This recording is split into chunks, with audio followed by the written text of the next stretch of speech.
YS Krishneswara Rao గారు కవిత అభినయం. తిలక్ రాసిన ఒక కవితకు ఆయన అభినయం చేస్తారు. కృష్ణేశ్వరరావు గారిని సాధారణంగా వేదిక మీదకి ఆహ్వానిస్తున్నాను. అందరికీ నమస్కారం.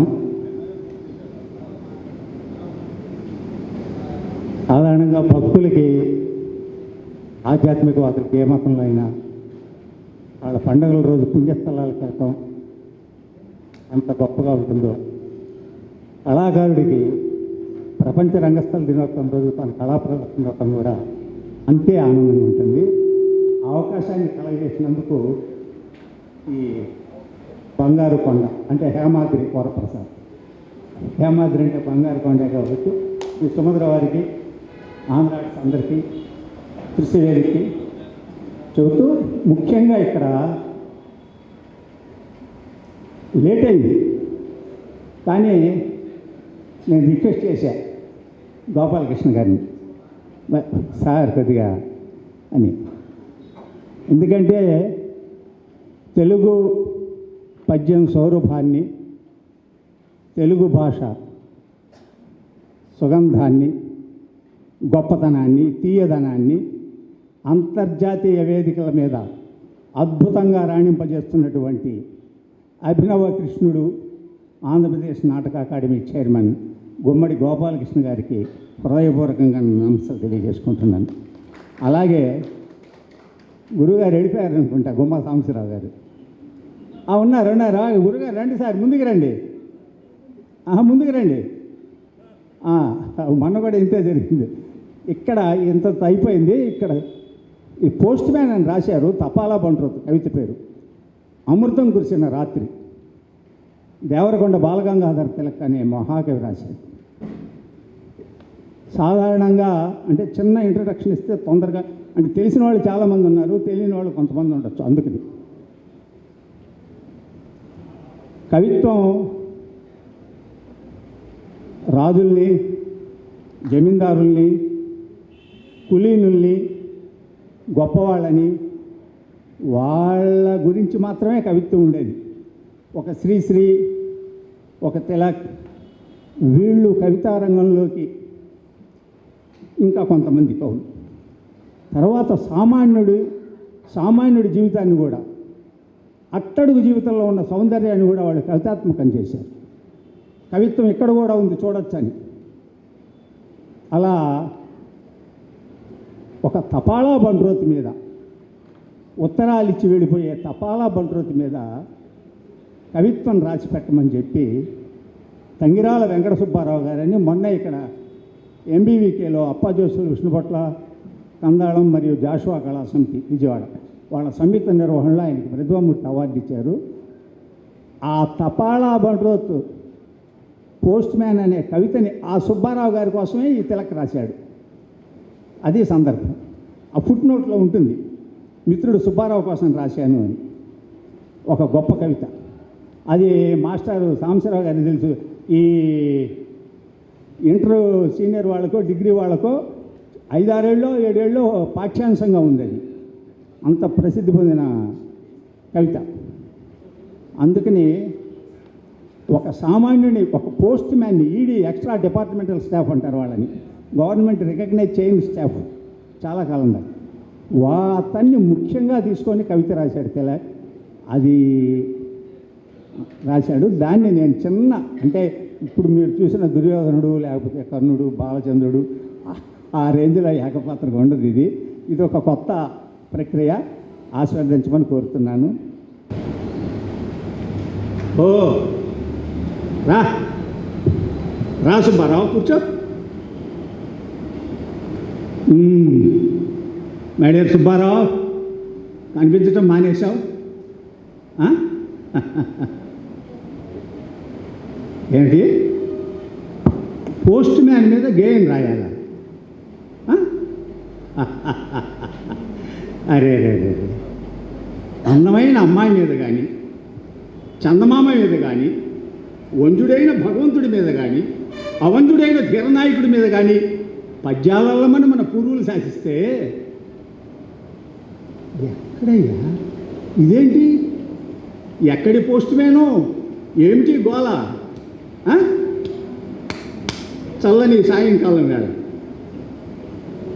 సుబ్బారావు, ధనవంతుడిని స్తుతి చేస్తే అది డబ్బులు రాదు. సచివత్ముడిని స్మరిస్తే 10 కళ్ళు మన మీద వాగుతాయి. ఈ నీ కోరికను చూడు, కడుంగడి అసభ్యం సుబ్బారావు. కొత్త పోస్ట్ మ్యాన్ మీద ఊహలు రావయ్యా, రావు.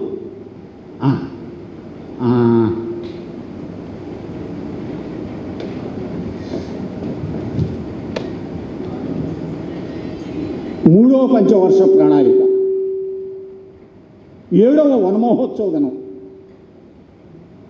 బిర్లా, దాల్మియా, సినిమా, దలైలామా, యుద్ధం, పరమార్థం, రాజులు, రాజ్యాలు, తారుమారులు, ఇలాంటి వడుగు. మరి చూడు నా తడాక. మృదు మాధ్వి పదలహరి తరంగ మృదంగా విలసద్భంగి మనోహరాలు కవితలు గేయాలు రాసి అవతల పారేస్తా. పోస్ట్ మ్యాన్ అంటే పోస్ట్ మ్యాన్ మీద కవిత రాయమంటావా? అరే, తపాలా బండి మీద ఏం రాయమంటావా? అవ్వ ఎండలో వానలో ఎండిన చివికిన ఒక చిన్న సైజు జీతగాడు, చెవిలో ఒక పెన్సిల్, చేతిలో ఒక సంచి, కాకి దుస్తులు, అరిగిన చెప్పులు. ఒక చిన్న సైజు, ఒక సాదాసీదా పేదవాడు, వీధి వీధికి ఇంటింటికి ప్రతిరోజు తిరిగేవాడు. ప్రైమ్ మినిస్టర్ అయ్యే కవిత రాయమంటాం.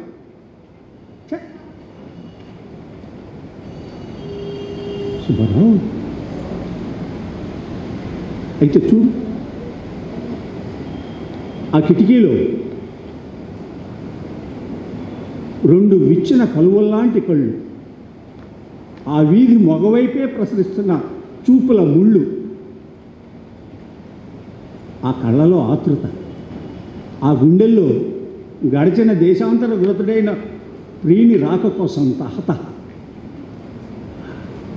అమ్మాయి, 18 ఏళ్ల పడుచుతనాన్ని భద్రంగా దాచి పళ్ళెరంలో దాచిపెట్టి ప్రాణనాథుడికి అందించాలనే నీ ఆశ నాకు తెలుసు.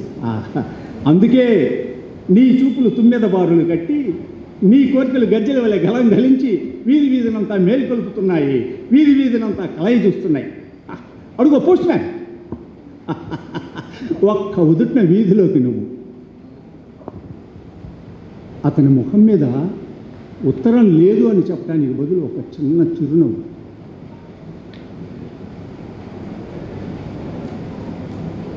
వెళ్ళిపోతున్న తపాలా బంట్రోతు వెనుక విచ్చిన 2 కలహార సరస్సులు. సుబ్బారావు,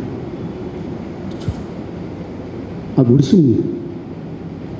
గుడిసె ముందు కూర్చున్న ముసలి అవ్వ, పండు ముసలి అవ్వ, గడిచిన బతుకంతా కష్టపు నెత్తుటి కాలు, కనపడిన కళ్ళల్లో, కొడిగట్టిన ప్రాణపు దీపంలో తాను కనిన తన ప్రాణం, తనకు మిగిలిన ఒకే ఒక స్వప్నం, తన ఊపిరి, తన బాబు, అస్సాం రైఫిల్స్లో సోల్జర్ సింహాచలం. ఆ సింహాచలం కోసం నిరీక్షణ, క్షణ క్షణ ప్రతీక్షణ. Post man కార్డుముక్క రాశాడా? వెళ్ళి బండ్రోతో త్వరగా వెళ్ళి ఆ ముసలిదానికి మంచి వార్తను అందించు. చూడు, ఆ ముడతలు పడ్డ ముఖంలో ఆనందాన్ని పరికించు. పోస్ట్ మ్యాన్, దూరభారాన ఉన్న కుమారుని కోసం వగచే తల్లికి చేరువవుతున్న నీ రాక ఒక ఊరట, దగ్గర అవుతున్న మిత్రుని లేఖ కోసం నిల్చున్న తరుణుడికి నీ రాక ఒక బాసట. వర్తకుడికి, నర్తకుడికి, ఖైదులో దొంగకి, హంతకుడికి, మనిషికి, రాక్షసునికి నువ్వు ఒకే నిమిషం అనే దారం చుట్టూ తిప్పగల బహు నేర్పరి, కూర్పరి, అదృష్టాధ్వం మీద నీ గమనం. శుభాశుభాలకు నువ్వు వర్తమానం. ఏ పోస్ట్ మ్యాన్, అదృష్టాధ్వం మీద నీ గమనం. శుభాశుభాలకు నువ్వు వర్తమానం. నీ మ్యాజిక్ సంచిలో ఆనందాలు, నిట్టూర్పులు, నవ్వులు, పువ్వులు, అభినందనలు, ఏడ్పులు. ఏ క్షణాన ఏది పైకి తీస్తావో బంట్రోతు, ఆ క్షణాన నువ్వు రాజుతో సమానమా. కొందరికి పరిచయమైన నువ్వు, కొందరికి తల పంకించిన నువ్వు, కొన్ని వైపులకు అసలు చూడవు. అందరికీ ఆప్తబంధువి, అందరికీ నువ్వు వార్తలు అందిస్తావు. కానీ నీ కథనం మాత్రం నీటిలోనే మథనం అవుతుంది. పోస్ట్ మ్యాన్, ఇన్ని ఇళ్ళు తిరిగినా నీ గుండె బరువు దింపుకోవటానికి ఒక్క గడప లేదు. ఇన్ని కళ్ళు పిలిచినా ఒక్క నయనం నీ కోటు దాటి లోపలికి చూడదు. ఉత్తరం ఇచ్చి నిర్లిప్తుడిలాగా వెళ్ళిపోతున్న నేను చూస్తున్నప్పుడు తీరం వదిలి సముద్రంలోకి పోతున్న ఏకాకి నౌక చప్పుడు.